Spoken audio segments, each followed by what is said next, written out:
নমস্কার সবাইকে কবিতার রান্নাঘরে। আজকে আমি আপনাদের করে দেখাচ্ছি চিকেন ডাক বাংলো।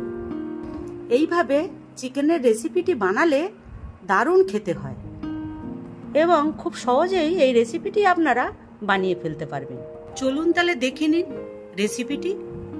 প্রথমে আমি এখানে 600 গ্রাম চিকেন নিয়েছি, তাতে লবণ দিচ্ছি আর টক দই দিচ্ছি, 2 চামচ আদা রসুন বাটা দিচ্ছি আর 2 চামচ কাশ্মীরের লঙ্কার গুঁড়ো দিচ্ছি আর 1 চামচ গরম মশলা দিচ্ছি আর 2 চামচ তেল দিয়ে এটা আমি ভালো করে মাখিয়ে নেব।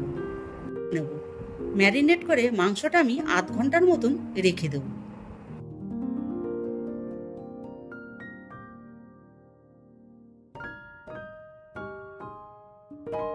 এরপর আমি কড়ার তেলে লবণ আর হলুদ দিচ্ছি। তেলটা গরম হয়ে গেলে আমি আলু কেটে রেখেছিলাম সেইগুলোও দিয়ে দেব।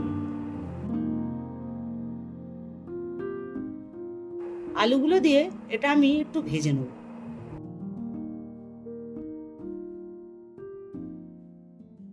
আলুগুলো অনেকটাই ভাজা হয়ে গেছে। 3টে ডিম সেদ্ধ করে রেখেছিলাম, সেটা দিয়েও আমি একসাথে করে ভেজে নেব।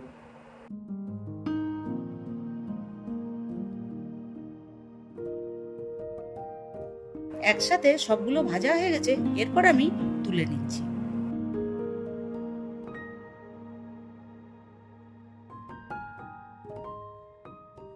এরপর আমি গরম তেলের ভেতরে শুকনো লঙ্কা দিচ্ছি, জিরে দিচ্ছি আর গোটা গরম মশলা দিয়ে একটু ভেজে নেব।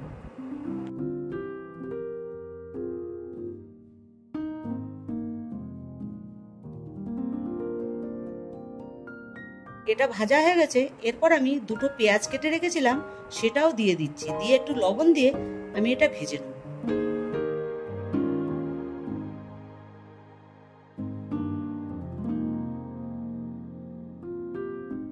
পেঁয়াজটা অনেকটা ভাজা হয়ে গেছে। এরপর আমি একটা বড় টমেটো কেটে রেখেছিলাম, সেটাও দিয়ে দিচ্ছি। এরপর আমি হলুদ গুঁড়ো দিচ্ছি, লঙ্কার গুঁড়ো দিচ্ছি আর কয়েকটা কাঁচা লঙ্কা দিচ্ছি আর একটু তেজপাতা গুঁড়ো করে রেখেছিলাম, সেটা দিচ্ছি। দিয়ে এটা আমি একসাথে ভালো করে ভেজে নেব।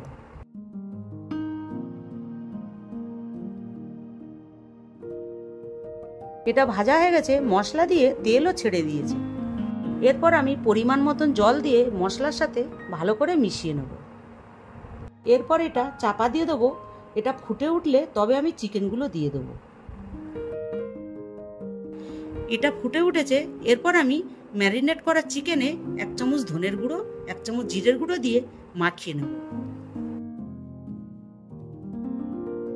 মাখানোর পরে চিকেনগুলোকে সব আমি সাজিয়ে দেবো।